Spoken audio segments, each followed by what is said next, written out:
வணக்கம் மக்களே, இன்னைக்கு பரோட்டா மஷ்ரூம் சால்னா இது ரெண்டுத்தோட ரெசிபி எப்படி செய்யலான்னு வாங்க பார்க்கலாம்.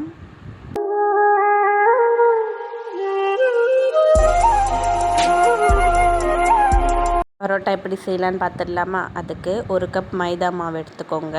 அதில் 1/4 ஸ்பூன் உப்பு சேர்த்து தண்ணி தெளித்து சப்பாத்தி மாவு பதத்துக்கு பிசைஞ்செடுத்து இந்த உருண்டையில் 2 ஸ்பூன் எண்ணெய் விட்டு 2 மணி நேரத்துக்கு இதை நல்லா ஊற வச்சு எடுத்துக்கணும். இந்த ஊறி வந்த மாவை நல்லா சாஃப்டாகிற அளவுக்கு பிசைஞ்சு எடுத்துக்கணும்.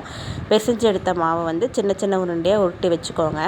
அந்த உருண்டையில் ஒரு உருண்டை எடுத்து நல்லா 2 சைடும் தாராளமாக எண்ணெய் விட்டு தட்டி எடுத்துக்கோங்க.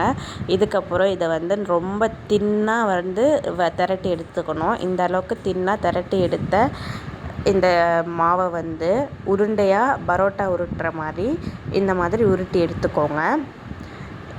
இந்த பரோட்டா உருட்டி எடுத்த இந்த மாவை தட்டி எடுத்துக்கணும். ரொம்ப தின்னாகவும் இல்லாமல் ரொம்ப தடியாக இல்லாமல் இந்த சைஸில் தட்டி எடுத்ததுக்கப்புறம் தோசைக்கல்லில் எண்ணெய் தேய்ச்சி 2 பக்கமும் ப்ரௌன் ஆகிற அளவுக்கு சுட்டு எடுத்திங்கன்னா நமக்கு பரோட்டா ரெடி ஆகிடும். இந்த மாதிரி நீங்களும் பரோட்டா வீட்டில் ட்ரை பண்ணி பாருங்கள். ஈஸியான மெத்தட். இப்போது மஷ்ரூம் சால்னாஸ் எப்படி செய்யலான்னு பார்த்துடலாம். குக்கரில் 4 ஸ்பூன் எண்ணெய் விட்டு பட்டை, கிராம்பு, ஏலக்காய் எல்லாம் சேர்த்ததுக்கப்புறம் பொடியாக நறுக்கின வெங்காயம், கருவேப்பிலை வதங்கினதுக்கப்புறம் தக்காளி சேர்த்து இஞ்சி பூண்டு சேர்த்து உப்பு சேர்த்து நல்லா வதக்கிக்கோங்க. அதுக்கப்புறம் பொடியாக நறுக்கின மஷ்ரூமும் ஆட் பண்ணிக்கலாம்.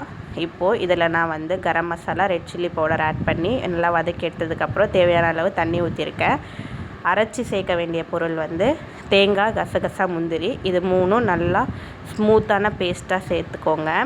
இதை சேர்த்ததுக்கப்புறம் 2 விசில் வச்சு எடுத்திங்கன்னா நமக்கு மஷ்ரூம் சால்னா ரெடி ஆகிடும்.